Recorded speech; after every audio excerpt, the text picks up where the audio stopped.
اعوذ باللہ من الشیطان الرجیم۔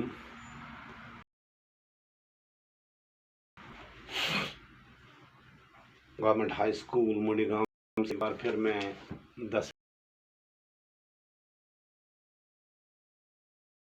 بچوں ایک بار پھر آسمان پھول اور لہو حصہ نثر کا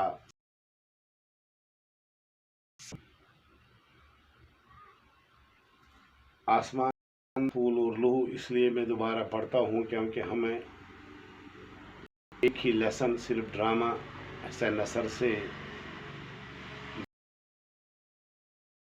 باقی سبق میں نے آپ کو کوشش کروں گا۔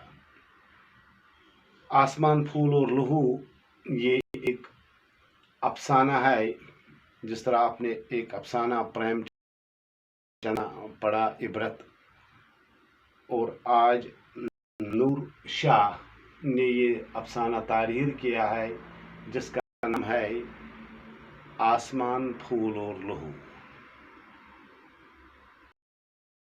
لہو ایک ایسے گھر کی کہانی ہے جس کے 2 افراد بیٹی ایک دھماکے میں جان بحق ہوتے ہیں۔ اسی کی تصویر کشی نور شاہ نے اپنے اس افسانے کی ہے۔ افسانے کا پہلا کردار کیا ہے؟ ایک دکاندار ہے، اس میں مین کردار ہیں۔ ایک بچہ، ایک معصوم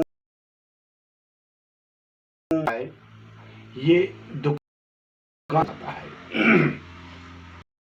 معصوم بچہ دکاندار کے پاس جاتا ہے اور اس سے ایک کھلونی، اس کا ایک کھلونے کا دکان ہوتا ہے۔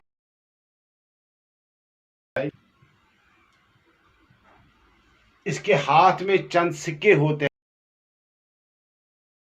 ہیں، سکوں کے بدلے ایک گڑیا خریدنا چاہتا ہے۔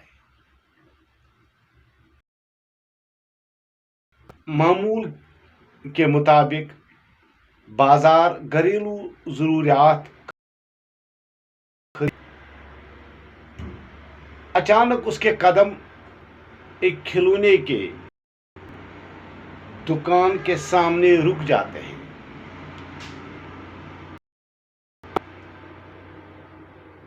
اس کے سامنے ایک خوبصورت نوجوان معصوم بچہ دکاندار سے یہ اصرار کر رہا تھا کہ چند ان سکوں کے بدلے ایک گڑیا دے دے۔ یہ عورت رک گئی تو اس نے چند لمحوں کے لیے یہ منظر دیکھا تو اس کے جذبات، بچے کے جذبات صاف طور پر اس کے چہرے سے آئے تھے۔ اس نے کیا کہا؟ بچی، اس عورت نے جب اس بچے کو دیکھا کچھ دیر کے لیے تو بچے نے اس کو معصومانہ انداز میں آنٹی کہہ کر پکارا اور کیا کہا؟ آنٹی، کیا میں ان پیسوں سے یہ نہیں خرید سکتا؟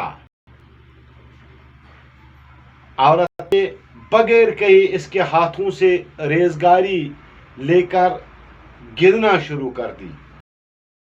یہ ریزگاری، یہ پیسے، یہ سکے بالکل کم تھے۔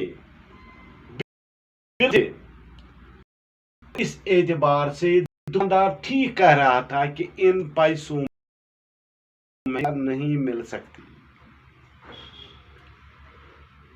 بچے کا معصومانہ انداز، اس بچے کا معصومانہ انداز کیا تھا؟ اس نے اس آنٹی، جس کو جس عورت کے نام آنٹی کے نام سے اسے پکارا، اس سے کہا کہ یہ گڑیا خریدنا بہت ضروری ہے۔ اس نے اس سے پوچھا کیوں؟ اس کا جواب تھا دیدی کو بہت پسند آئی، وہ خوش ہو جائے گی یہ پا کر۔ جب اس نے پھر سوال کیا کہ آپ کی بہن، تو اس نے جواب دیا ابو کہتے ہیں کہ وہ آسمانوں میں چلی گئی ہے، کہ وہ آسمانوں میں جلدی جانے والی ہے۔ میں نے آسمانوں میں میں نے پوچھا اسے کہاں؟ تو اس نے کہا آسمانوں میں۔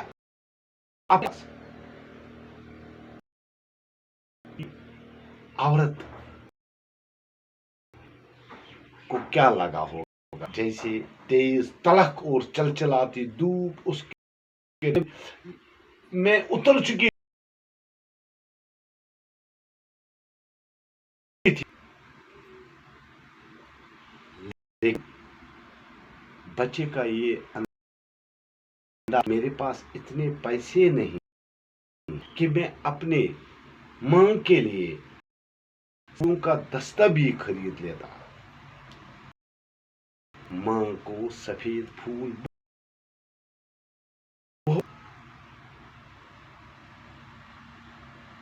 ساتھ ہی اس نے کہا آنٹی میں نے ابو سے کہا نہیں دینا،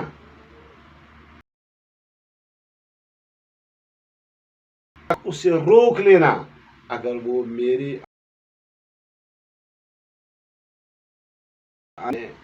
اپنے اللہ کے دیدی تک کیسے پہنچا سکتا؟ ایک جگہ اس لگاؤ صاف نظر جھلک کر آیا تھا، اپنے ماحول اور معاشرے سے ملا، جس ماحول اور معاشرے سے اس سے یہ ملا، یہ بالکل یہ بچہ رو رہا تھا، اور روتے روتے اس نے کہا میں نے کل سے دعا مانگی تھی کہ مجھے دے، کہ مجھے تاکہ میں اپنی دیدی کے لیے گڑیا کے لیے پھول خرید، اور شاید اللہ نے میری یہ دعا قبول نہ کی۔ یعنی معصوم بچے کا یہ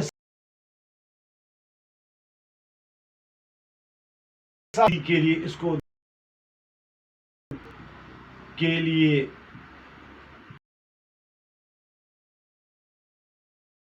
دیا، ماں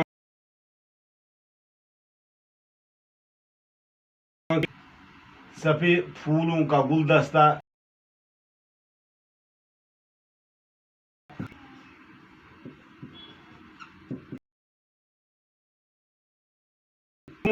کو خریدنے کے لیے پیسوں کی کمی تھی، پیسوں کی کمی تھی۔ اس کا یہ کہنا کہ میں نے اللہ سے دعا مانگی تھی کہ مجھے اتنے پیسے دے دے تاکہ میں یہ دونوں چیز خرید سکوں۔ عورت نے اس بچے سے کہا میرے پرس میں یہ پیسے، تو دیکھتا ہوں کہ جادوئی جن کیا کرتا ہے۔ اس نے ہاتھ میں ریزگاری پرس میں ڈال دی، دکاندار طرف دیکھا اور کہا دیجیے، اور ان دونوں یعنی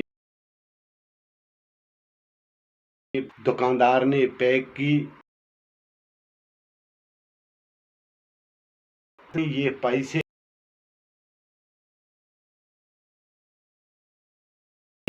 کو دے دیے، اور دونوں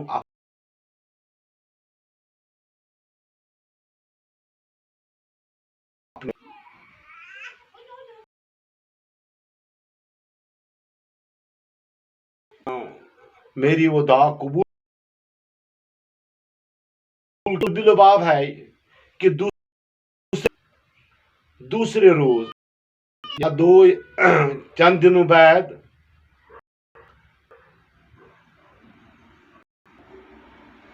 ایک اخبار اپنے لان میں ایک اخبار پر ایک عورت کی تصویر عورت کی تصویر اور تصویر کے سامنے یہ دونوں چیزیں اور سفید پھولوں کا گلدستہ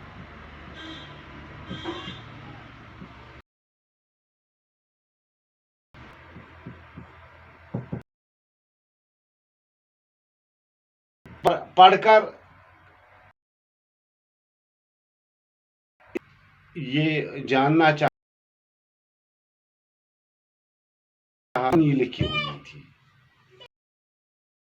لکھی ہوئی تھی تصویر کے نیچے ہی لکھا تھا کہ چند روز اپنی بیٹی خالدہ کے ساتھ حلیمہ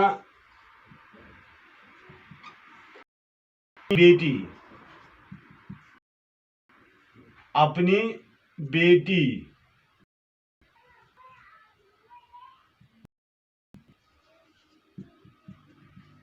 خالد کے ساتھ اللہ جا رہے تھے ایک شادی میں شرکت کرے تو بارہمولہ کے قریب ایک گریڈ پھٹنے سے شدید زخمی ہو گئی. کل رات زخموں کی تاب نہ لا کر اللہ کو پیاری ہوئی. خالدہ موقع پر ہی میں نے گھبرا کر اخبار سے ادھر ادھر دیکھا وہاں کچھ بھی نہ تھا لیکن مجھے لگا معصوم سا لڑکا آسمانوں کی جانب بھاگے لے جا رہا. پیارے بچوں یہ شاہ نے افسانہ تحریر کیا ہے لیکن زندگی جو غم جو حال اس میں نظر آتا ہے ہمیں چاہے کہ ذہنوں اور دلوں میں انتشار اور تشدد کی جو آگ ہے اس کو ہمیں کہ اس کہانی اس باب ہے ہمیشہ انسان سچائی کے راستے پر جا کر صحیح پیدا ہونی چاہیے تاکہ ہم ایک اچھا معاشرہ قائم کر سکیں اس کی بنیاد ڈال سکیں. یہ بچہ میں نے آپ کو یہ آسمان پھول اور لہو کا یہ کرنے کی کوشش کی. اس کے علاوہ اس کے آپ کو سمجھانے کی کوشش کروں گا. باقی السلام علیکم.